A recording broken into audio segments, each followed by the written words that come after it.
पहले मैं आगे बढ़ा, इससे पहले जब पीछे लोग बैठे हैं, पीछे लोग बैठने वाले से मुझे बड़ी तकलीफ होती है। ये पीछे के चक्कर में आज ये स्थिति हो रही कि हमको ढेला होना पड़ रहा है। आगे आ जाओ थोड़ा सा। सारे लोग पीछे, कोई नहीं दिखेगा, मुझे पूरे सारे लोग रिया के सामने दिखना चाहिए।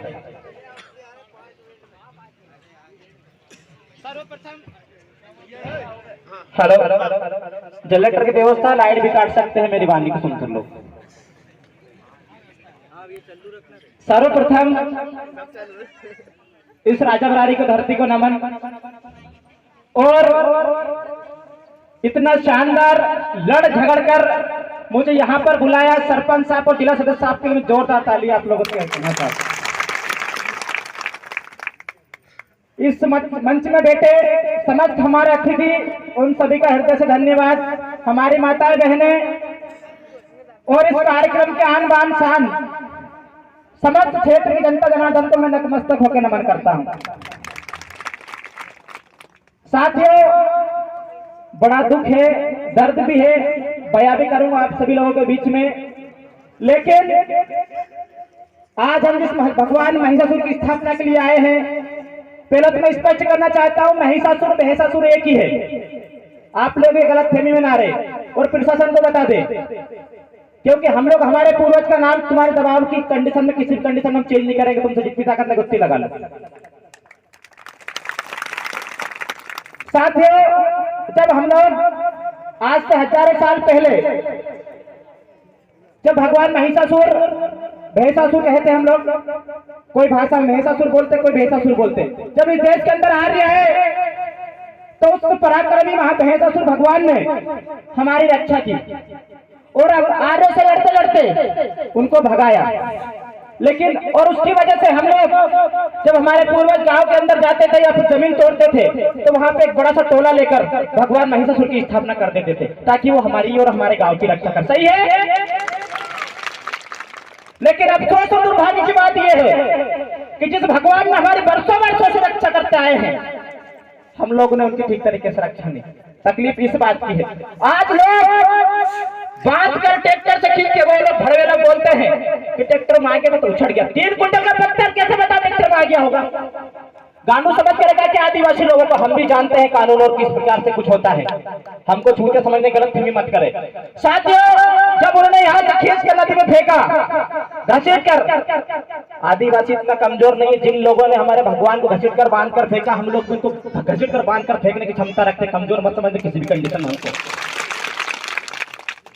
और ये आप सब अच्छी तरीके से जानते हैं। मैं उन लोगों के लिए कहना चाहता हूं, जब हम लोग सिसकते हैं तो आसमान सिसक जाते हैं, जब हम सिसकते हैं तो आसमान सिसक जाते हैं, और जब हम मचलते हैं तो तूफान कुचल जाते हैं, और जब आदिवासी घर से निकलता है तो इतिहास बदल जाता है, इतिहास बदल जाता है। हम लोग कमजोर मत समझना आप लोग। साथियों, जब हमको सूचना मिली तो 4 घंटे से प्रशासन ने वहां पे हमको रोक के रखा था। बड़ा दुख हुआ और एक हिसाब से अच्छा भी लगा कि चलो इतना दबदबा तो है आदिवासियों को, ताकि पूरे प्रदेश की छावनी कर दी पुलिस वाले, पूरे जिले की पुलिस लगा दी। ये ताकत है आप लोगों की, ये ताकत है आदिवासियों की, और ये ताकत बरकरार रहनी चाहिए। और जो लोग आदिवासियों पर अन्याय अत्याचार करना चाहते हैं, उनको मैं स्पष्ट तरीके से बताना चाहता हूँ, रहने के लिए जगह हमने दी आपको घर बनाने के लिए जगह हमने दी। आपने बोला हम आदिवासी की सेवा करेंगे, उनके चलो ठीक करेंगे होंगे। आपने बोला हम आदिवासी के बीच में रहेंगे, नौकर बनकर रहेंगे, ठीक है नौकर बन के रहो। लेकिन उन नौकर को बोलना चाहता हूँ, मालिक बनने की गलत फहमी मत करो। जिस दिन इस देश का मालिक न चले, उस उखाड़ के फेंक देंगे आप लोगों को। इस बात को मैं आपको बताना चाहता हूँ। मालिक कौन? हाथ ऊंचा होना चाहिए। मालिक कौन? आदिवासी। जंगल का मालिक कौन? इस भारत देश का मालिक कौन? तो ये बाहरी लोग कौन हो गए यहाँ आने वाले हमारे बीच में? इनको इनकी औकात दिखानी पड़ेगी। और ये लोग बोलते हैं रामदेव बकोड़ा का बोलने का नॉलेज नहीं है। 32 मुकदमे चल रहे हैं, 21 साल की उम्र में गलत फहमी मत लेना, हर एक चीज का नॉलेज है मुझे। तुम लोगों को किस तरीके से ठिकाने लगाना है वो भी मुझे अच्छी तरीके से आता है। और आप लोग, इस क्षेत्र की जनता मुझे अच्छे से जानती है, मुझे भाषण देना भी आता है और मुझे तीर चलाना भी आता है। इस बात को मैं आप लोगों को बताना चाहता हूँ और उन लोगों को भी बताना चाहता हूँ। मैं हमारा जो विधायक मंत्री है उनकी हालत कुत्ते जैसी है, लेकिन मैं शेर हूं, शेर हमें दहाड़ना अच्छी तरीके से आता है। जब करोड़ों रुपए संस्था के लोगों ने फेंका तो यहाँ पे आ गए हमारे भगवान की पूजा करने के। क्यों भाई, 8 दिन से आप लोग जिंदा थे कि नहीं थे? मैं क्षेत्रीय विधायक से पूछना चाहता हूँ, नहीं थे मेरे हिसाब से। और जो दलाल लोग उनके पक्ष में है, जब हमारे भगवान को वहां पर खींच के बांधा उनको तकलीफ नहीं हुई, लेकिन जब आदिवासी समाज ताकत के साथ यहाँ पे पहुंचने लगा तो उनको तकलीफ होने लगी। पता नहीं फर्जी पेपर में अखबार दे कार्यक्रम रद्द हो गया। आदिवासी इतना कमजोर नहीं है, लड़ना अच्छी तरीके से जानता है, और हमको रोकने की गलत फहमी तो करना ही मत, हमको रोकने की गलत फहमी तो करने में थी। हम लोगों ने यहाँ पे आंदोलन नहीं किया था तो प्रशासन की क्या औकात कि रामदेव को कोरिया को रोक के दिखा रही है। जंगल का हर एक अच्छा मुझे पता है कहां से कहां आना, जंगल में रह के आया हूं। और मैं दुश्मनों को बताना चाहता हूं अच्छी तरीके से, जंगल में रहकर आदिवासियों को भगवान को खींच के बांध के तो बाहर फेंकना उतना ही खतरनाक है जितना खतरनाक पानी में रहकर मगरमच्छ से बेर करना। क्योंकि आदिवासी को पता है कहां से कौन सा शिकार मार के लिया था। आप लोग कोई बड़ी बात नहीं, इतना आप लोग अच्छी तरीके से हमारे बीच में रह रहे हो वो बहुत बड़ी बात है। हमारे बात अगर अंग्रेजों को नहीं झेला, हम तुमको झेल रहे हो, बहुत बड़ी बात है। इतना शुक्र बनाओ हमारा तुम। और जिस दिन हम लोग उग्र हो गए उस दिन याद रख लो मेरी बात को, तुम लोग यहाँ पे मध्य प्रदेश से किसी कोने में देखो, उत्तर प्रदेश तुमको भागना पड़ेगा, गारंटी के साथ बोल रहा हूँ। साथियों बहुत कुछ कहना है, मैं ज्यादा कुछ नहीं कहूंगा, लेकिन आज तुमने ताकत दिखाई है, मैं बड़ा खुश हूं। और ताकत बरकरार रहनी चाहिए, और जब तक ये ताकत बरकरार रहे कोई माय कलाल तुम्हारा कुछ नहीं बिगाड़ सकता, मैं गारंटी के साथ बोल रहा हूं। और आप लोगों को लड़ना होगा, बगैर मांगने से कुछ भी नहीं होता, बगैर बच्चा नहीं होता तो माँ दूध नहीं पिलाती। अगर हमको अधिकार लेना है तो छीनना पड़ेगा, चाहे कुछ भी हो जाए उसके लिए छीनेंगे हम लोग। और अगर हम लोग हमारे अधिकार की रक्षा नहीं कर सकते तो जीने से कोई मतलब नहीं। इस बात को मैं आप लोगों को अच्छी तरीके से बताना चाहता हूँ। गोंड गोरखपुर भेल बिलाला मीना यादव करना छोड़ दो, एक साथ एक मुट्ठी में हो जाओ। जब हमारी बारी आएगी, जब हम लोग दमदारी से लड़ेंगे और दिखा देंगे कि हमने कभी अंग्रेजों को नहीं बख्शा, तुम्हारी कोई औकात नहीं किसी कंडीशन में। जिस दिन चाहेंगे उस दिन उखाड़ के फेंक देंगे तुमको यहाँ की जगह से। साथियों मेरे बीच में कुछ समस्या भी आई है, मैं उन सभी को 2 मिनट के लिए बताऊंगा आप सभी को। हमारे बीच में कुछ समाज विरोधी लोग भी आए, उनका भी नाम बता दूं मैं, क्योंकि रावण तभी मरा था जब विभीषण पैदा हुआ था। जो विभीषण लोग हैं आप लोग थोड़ा याद रखें इनका। रतन लाल जो के बड़ा खतरनाक नाम है इनका, ये राजा बरादी के रहने वाले। और चिरंजीव पटेल नाम के आगे पटेल लगे, लेकिन सबसे बड़ा घटिया काम करते, बड़े शर्म आती समाज इसे लोग किसी कंडीशन में बर्दाश्त नहीं करेगा। और उसके बाद में मनोज जी ध्रुवे, पता नहीं कौन है, मैं जानता नहीं हूँ ठीक तरीके से, लेकिन इनको हम लोग किसी कंडीशन में नहीं बख्शेंगे। साथियों मैंने पैसा एक्ट की बात की थी, क्योंकि हम लोग जहाँ पे हैं वो आदिवासी क्षेत्र है। और शायद मेरी बात आप सब लोगों को तक पहुंच रही, युवा साथी विशेष ध्यान रखें। 1996 में भुरिया समिति के एक एडवाइजरी में एक पैसा एक्ट लाया गया। आप सब लोग जानते हैं पैसा एक्ट किसको बोलते हैं, युवा साथी बोलते हैं। माता बहने जरा 5 मिनट के लिए सुन ले फिर चले जाना। पैसा एक्ट किसको कहते हैं? हमारे गांव में हमारा राज, और बगैर ग्राम सभा की परमिशन से कलेक्टर तो क्या मुख्यमंत्री गांव के अंदर नहीं घुस सकता, वो उसके बारे में मैं आपको बताना चाहता हूं। साथियों आप लोगों को लगता है कि आपकी लड़ाई कानून व्यवस्था से लड़ी जाएगी, आपकी लड़ाई हमारे नेता विधायक लड़ेंगे, उनकी हालत कुत्ते से ज्यादा बेहतर हो गई मेरी नजर में। तो वास्तव बात बोल रहा हूं, क्योंकि मैं खरा आदमी खुला बोलता हूं। क्यों? इसलिए है कुत्ते से बेहतर कि जब उन्होंने फोन लगाया तो झट से यहाँ की जगह पे, जब आदिवासी के साथ किसी प्रकार की, हमने 5 दिन तक आंदोलन किया था माटी के अंदर, हमारा क्षेत्र का विधायक यहाँ पे नहीं आया, चूड़ी पहन के घर बैठा था वो। तो आपको लगता है कि हमारी लड़ाई कौन लड़ेगा?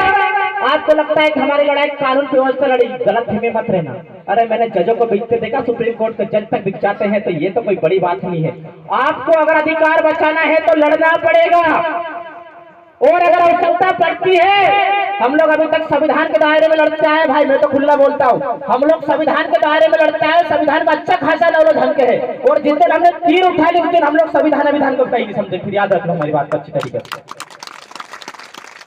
साथियों, मैंने बोला था कुत्ते वाली बात, तो वास्तव में सही बात है 101%।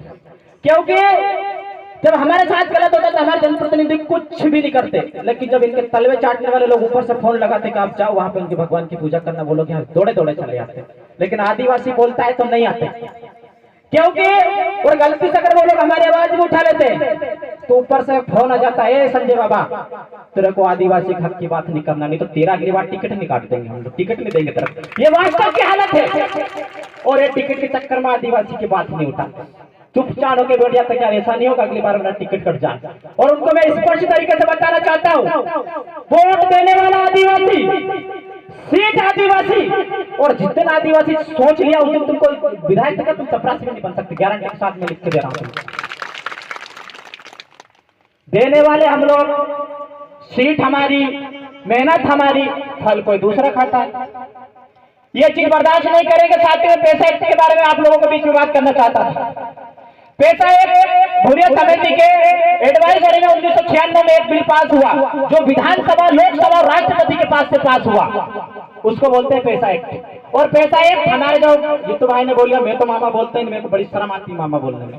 फर्जी मामा ने 26 जनवरी को टांटे मामा के दहशत दिवस आप सब लोगों ने सोशल मीडिया के माध्यम से देखा होगा, उन्होंने पूरे प्रदेश में पैसा एक्ट लागू कर दिया है। अनुसूचित क्षेत्र यानी कि आदिवासी क्षेत्र में बगैर ग्राम सभा की परमिशन के पत्ता भी नहीं हिल सकता, तो उत्तर प्रदेश के लोग कभी रहने का कोई काम नहीं बगैर परमिशन ग्राम सभा की। ये पावर है ग्राम सभा का। और अगर मेरी बात को अगर आपको झूठ लगती है तो मोबाइल आप सभी के हाथ में, प्रशासन भी अच्छी तरीके से खड़े हैं। आदिवासी एरिया में काम कर रहे हैं तो आदिवासी कल्चर, आदिवासी इतिहास के बारे में आपको जानना पड़ेगा, तब जाकर आप आदिवासी एरिया में काम कर सकते हो, नहीं तो नहीं करना। जब हुर्रियत समिति के एडवाइजरी में 1996 में बिल पास हुआ, राष्ट्रपति और लोकसभा सब जगह से बिल पास हुआ, 26 जनवरी 2021 को 2022 को हमारे मध्य प्रदेश में मुख्यमंत्री शिवराज सिंह चौहान ने लागू कर दिया। साथियों, ग्राम सभा में क्या अधिकार है आपको मैं बताना चाहता हूं। बगैर ग्राम सभा के, ग्राम सभा में मैंने आपको बताया, बगैर ग्राम सभा के क्षेत्र के अंदर, गांव के अंदर पत्ता भी नहीं हिल सकता। 20 आदमी की समिति बनेगी। ये बात को आप सब लोग ध्यान रखना, क्योंकि ये जो क्षेत्र है पूरा पैसा एक्ट के तहत अनुसूचित क्षेत्र में आता है। अनुसूचित क्षेत्र में आता, युवा साथी विशेष ध्यान रखें। 20 लोगों की समिति बनेगी, और उस समिति में अगर किसी की राय मशवरा नहीं हो तो जो सबसे बड़ी उम्र की जो महिला होगी उसको अध्यक्ष बनाया जाएगा। और उस अध्यक्ष के बगैर परमिशन के क्षेत्र के अंदर हम लोग बोर्ड लगाएंगे और वहां पे लिखेंगे इस गांव के अंदर ग्राम सभा लागू है। बगैर ग्राम सभा का अगर बाई चांस अगर कलेक्टर भी अगर उल्लंघन करता है तो वो देशद्रोही, संविधान का उल्लंघन जो करेगा वो देशद्रोही। संविधान में लिखा है, मैं नहीं बोल रहा हूं, अगर किसी को बुरा लगे तो संविधान बोलता है भाई जो संविधान का उल्लंघन करेगा वो देशद्रोही। तो जो भी अगर उस ग्राम सभा का वो करेगा उल्लंघन, तो उसके खिलाफ हम लोग कार्रवाई करेंगे। और जो भी कानून बनेगा वो कानून उस ग्राम सभा के अंदर मान्य नहीं करेगा, यानी कि राज्य सरकार भी उस पैसा एक्ट के अंदर जो गांव है उनके अंदर किसी भी प्रकार से हस्तक्षेप नहीं कर सकती। ये पैसा एक्ट ने हमारे लिए ग्राम सभा को पावर दिया है। तो साथियों, अभी से स्टार्ट कर दो, 20-20 लोगों कमेटी बना दो, फिर मैं देखता हूँ कहाँ के राजा बरारी, कहाँ के ईस्टर्न, कहाँ के उत्तर प्रदेश, कहाँ के बिहार, कहाँ के फर्जी मामा। हमने बहुत लोग देखे सर, बाबा आसाराम राय में बहुत सारे जेल के अंदर पड़े हैं। ये इन लोगों से डरने की कोई आवश्यकता नहीं है। तो साथियों, कहने के लिए बहुत कुछ था, लेकिन कुछ नहीं कहूंगा, लेकिन एक बार उन लोगों को कहना चाहता हूँ कि मत छेड़ो आदिवासी को, लड़ना मुश्किल होगा, वरना हम लिखेंगे ऐसा इतिहास के पढ़ना भी मुश्किल होगा। अभी तक कुछ हमारे इतिहास नहीं पढ़ा रहा है, आप सब अच्छी तरीके से जानते हो। हम लोग शांतिपूर्वक यहाँ पर कार्यक्रम करने आए थे, और जिन लोगों ने हमारे भगवान को यहाँ पर घसीट कर बाहर निकाला है, 1 महीने का समय है प्रशासन के पास। 1 महीने में अगर वो लोग यहाँ से नहीं निकालते तो हम बताएंगे आदिवासी की ताकत क्या होती है। जंगल के अंदर एक ही व्यक्ति राज करेगा, और जो आदिवासी के खिलाफ जाएगा वो जंगल के अंदर आदिवासी क्षेत्र में राज नहीं करेगा। मैं गारंटी के साथ बोलना चाहता हूँ, चाहे वो कोई भी हो। अगर हम लोग, मैंने तो कुछ भी नहीं करा था, फिर भी मेरे को 4 घंटे तक बैठा करेगा प्रशासन ने। उन्होंने तो हमारे भगवान को घसीट के वहां तक फेंक दिया। प्रशासन था कि नहीं था देवास हरदा जिले के अंदर, था कि नहीं था, उसको इन्होंने जो बात थी कि नहीं थी। और अगर थे तो दबाव में आकर काम करना बंद कर दो। आप लोग संवैधानिक पद में है और आपको पैसा हमारे टैक्स की बदौलत जाता है, इनके दलालों की बदौलत आपको पैसा नहीं मिलता है। इस बात को आप लोग अच्छी तरीके से ध्यान रखो। हम लोग तो पढ़े लिखे नहीं है, लेकिन आप तो पढ़े लिखे हो। और जो लोग मंत्री विधायक तो चलो ठीक है, अंगूठा छाप छाप के वहां तक पहुंच गए होंगे, लेकिन आप तो पढ़ लिख कर संवैधानिक पद में बैठे हो। तो सर मेरा आपसे निवेदन है कि संविधान के दायरे में रहकर काम करिए, किसी को दबाव में आकर आप काम मत करिए, क्योंकि आदिवासी समाज बहुत खतरनाक है, बहुत खतरनाक बददुआ देता है। और अगर इनके खिलाफ जाकर काम, अगर हम लोग गलती करते हैं तो आप हमको फांसी चढ़ा दो, हमें कोई तकलीफ नहीं है। और अगर हमारा अधिकार अगर छीनेंगे तो हम चाहे सरकार से लड़ना पड़े, हम लोग सरकार की लड़ने के लिए तैयार हैं। साथियों, एक गंगा नदी वाला बात का जो मामला है, मैंने आपको बोला था ये आदिवासी क्षेत्र में आता है और हम भी देखते हैं वो कैसा बनता है। चाहे जान उठाने पर जान उठाने के लिए तैयार, लेकिन बात नहीं बनने देंगे किसी भी कंडीशन में। जो चीज का हमारा कोई काम नहीं, उसका हमारे एरिया में कोई काम नहीं, ठीक है। तो साथियों ज्यादा कुछ नहीं कहूंगा, मैं चाहता हूं कि 2-4 चर्चे व्यवस्थित नारे लगे। समय भी काफी हो गया है, लंबा भी जाना है हमको, और प्रशासन को बहुत बहुत धन्यवाद देता हूं जो हमको इतना अच्छा परेशान करा। चिंता मत करो, हमारा भी जब दिन आएगा जब उन लोगों को हम भी ऐसे कैसे परेशान करेंगे, हम लोग भी सरकार में जब जाएंगे, जब हमारी भी बारी आएगी, लड़ेंगे। सही ढंग से हाथ में उठ रहा, पीछे वाला तो लोग बैठे, लड़ेंगे। अभी तो ये लड़ाई है, अभी तो ये लड़ाई है। साथियों, 1 महीना तारीख याद रख लेना। और प्रशासन और मैं स्टेट के लोगों से कहना चाहता हूं, दिन तारीख याद रख ले आप। आज की तारीख क्या है? 20 तारीख। 1 महीने का समय है, चाहे आप हाई कोर्ट में केस लगाओ, चाहे सुप्रीम कोर्ट में केस लगाओ, फिर हम लोग हमारे हिसाब से केस लगाएंगे। फिर हमको सब पता है जंगल में कौन से रास्ता कैसे आने, फिर तुमको पकड़ के दिखाना इधर यहाँ पे आने से। साथियों, आज जो आपने एकता दिखाई ये बहुत अच्छा लगा। दलालों का एक और नाम आ गया, चलो कोई दिक्कत नहीं, हमारे पास लड़ने वालों की कमी नहीं है। 2-4 से दलालों से हमारे को कोई फर्क नहीं पड़ने वाला। 1% भी भले और चले जाए, 1-2-4 दलाल, ऐसे दलालों की हमको आवश्यकता है, चाहे कि हमको पता तो चले कौन दलाल है। और किसी माई के लाल के औकात में कि सीधा आदिवासी से लड़ ले, उनको हमारे जैसे ये जो दलाल है ना, ऐसा नाम वाले, इनको हमारे सामने भेजते हैं। इनको पता है कि गोंड का लट गोंड खाएगा, आदिवासी की लट आदिवासी खाएगा, दूसरी की औकात में लट खा लेगा। ये सदियों से चलती आ रही है, इसीलिए ये लोग कभी सामने नहीं आते और हमें तो हमारे लोगों को भेजते हैं। अंग्रेजों ने 300 साल तक राज किया था हमारे देश के अंदर, उन्होंने भी हमारे खिलाफ हमारे लोगों को खड़ा कर दिया। ये भी अंग्रेज ये काले अंग्रेज, वो गोरे थे, ये काले अंग्रेज, इनको भी हमको यहाँ से भगाना है। रेवाराम 15 खुश हो। तो साथियों, आपने जो मुझे बुलाया, यहाँ पर प्यार दिया, और एक बात मैं आप लोगों को बताना चाहता हूँ, यहाँ पर जाके भूल मत जाना कोई सी बात को, नहीं तो पता चले रामदेव ने पता नहीं कहीं बोले तो शाम को भूल जाके बिस्तर में जाते। आपको गार्ड बांध के जाना है यहाँ पे, नहीं तो ऊपर से जो हमारे लिए जो हमारे रेंगा कोर को टाइम पे भील रेंगा कोर को बिरसा मुंडा जिन्होंने हमारे लिए लड़ाई लड़ी, वो ऊपर से बोलेंगे किन गधों को हमने आजाद करा, का आज गुलाम कर रहे हैं, गुलामी कर रहे हैं स्टेट वालों की। इन लोगों के हम फांसी पे झूल गए। आज हम लोग जो आजाद है उसके पीछे बहुत बड़ा कारण है, वो तो इतिहास छुपा करेगा। कुछ लोगों ने बोला आदिवासी ने कुछ नहीं कर, अरे 75% लड़ाई आदिवासियों ने जल जमीन जंगल की, अंग्रेजों से 75% लड़ाई हम लोगों ने लड़ी, तो देश आजाद नहीं होता इसके अंदर। आप लोगों को समझना है। साथियों, मेरी माता बहनें बेटी है, आपको चूल्हा हंडी तक मेरी मिसेज खुद भी यहाँ की जगह बेटी है, आप अच्छी तरीके से जानते हो। और मैं इसलिए आप लोगों को आपकी ताकत का एहसास दिलाना चाहता हूं कि रामदेव ज्यादा दिन तक जिंदा नहीं रहेगा। और मेरा एक ही सिद्धांत, चाहे कल ही मौत आ जाए, लेकिन जब तक जीऊंगा, जब तक शेर की तरह जीऊंगा, भेड़ बकरियों की जिंदगी मुझे 1% की पसंद नहीं है। गलत करेंगे नहीं तो गलत बर्दाश्त भी नहीं करेंगे। और जो हमारे आदिवासी समाज गलत करेगा उसके साथ इतना खतरनाक गलत करेंगे तो अपने में सोच के परेशान हो गया, आदिवासी से पंगा नहीं लेने का। तो जोहार जिंदाबाद। साथियों, मैं चाहता हूं कि इसी प्रकार से एकता बढ़ती रहे और हमारे बीच में ये अंडरस्टैंडिंग नहीं आए कि वो गोंड है तो हम उसकी लड़ाई में नहीं जाएंगे, वो कोरकू है तो वो उसकी लड़ाई में नहीं जाएंगे। मैं एक बात और स्पष्ट तरीके से करना चाहता हूं, जब ये पत्थर की स्थापना की होगी हमारे लोगों ने की होगी सरपंच साहब, तो मेरे को समझ में ये चीज नहीं आती, चलो 21 साल की उम्र है, अगर जब स्थापना हमारे लोगों ने की तो जमीन किसकी होगी? ये जमीन आदिवासी है कि नहीं? तो ये स्टेट वालों के पास कैसे चलेगी? इन लोगों ने जमीन को छीना है तो हम भी जमीन को छीनेंगे। छीनेंगे कि नहीं छीनेंगे? इन्होंने कोई कानूनी तरीके से तो लिया नहीं, और आदिवासी की जमीन तो सरकार भी नहीं ले सकती, तो ये तो होता ही कौन है? इन लोगों ने हमारी जमीन को, अगर गलत बोलता हूं, प्रशासन के लोग यहाँ पे बैठे हैं तो गोली मार देना, भाई कोई दिक्कत नहीं। हमने स्थापना करी, गांव की स्थापना हुई तो मेरे को समझ में सूझ नहीं पड़ रही कि ये जमीन स्टेट के पास कैसे चली गई। इन लोगों ने जो घोटाला कर करके घुमा के यहाँ पे जो कारनामा जो किया है ना, और जो करोड़ों रुपए के आदिवासी को सागवान की रक्षा हमने करी, और करोड़ों रुपए संस्था के लोग कमा रहे, आदिवासी के पास तो 2 रुपए नहीं पहुंचता। और बोलते हैं हम आदिवासी को उत्थान करेंगे। भाई आदिवासी को तुम्हारा उत्थान की कोई आवश्यकता नहीं है। बाहर से हम लोग यहाँ पे भार मजदूरी करने के लिए जाते हैं और ये उत्तर प्रदेश से यहाँ पर आके पैसा कमा रहे हैं। हमको दिमाग में सोचना पड़ेगा। आप लोगों को आपको बताना चाहता हूँ ये क्या कंडीशन है कि हम बाहर जाते हैं और ये विदेश से आकर यहाँ पर पैसा कमा रहे हैं। हमारी लकड़ी और जो हमने जो मांगे रखी थी, एक 13 दिसंबर 2006 आदिवासियों की बदौलत पट्टे के लिए एक सिस्टम बनाया गया था। ठीक है, एक पट्टे के लिए सिस्टम बनाया गया था।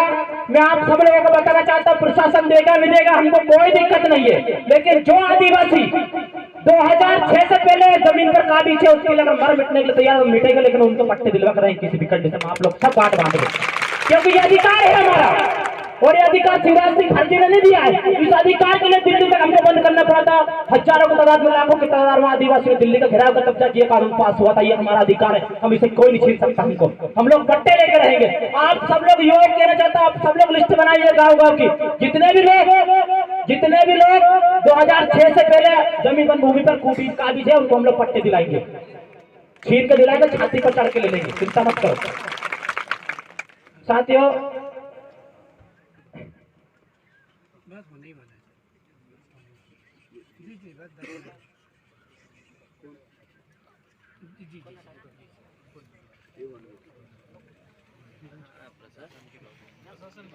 चलो कोई बात नहीं, खत्म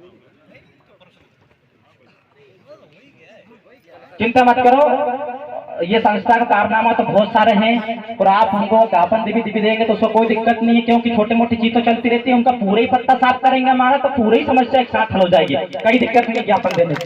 1 महीने का समय हमने प्रशासन को दिया है और अभी तो यहाँ पे कुछ भी जनसंख्या नहीं है। लाखों की तादाद में यहाँ पे आदिवासी आएंगे। मध्य प्रदेश के अंदर 2 करोड़ आदिवासी रहते हैं। गलती ठीक हो जाए तो बाढ़ आ सकती है, गारंटी के साथ बोल रहा हूँ। हल्के में मतलब है तो थोड़े से ही बेटे एक ही जगह पूरा बैतूल, छिंदवाड़ा, बालाघाट, ढिंडोरी पूरा आदिवासी बेटे से भरा हुआ है। हमारा सब्र का इंतजाम ना लिया जाए प्रदेश के लिए और हरदा जिले के अंदर, और जो लोग हमारे दुश्मन है उनके सबके लिए अच्छा रहेगा। तो सभी को मैं सेवा जोहार करता हूँ अपनी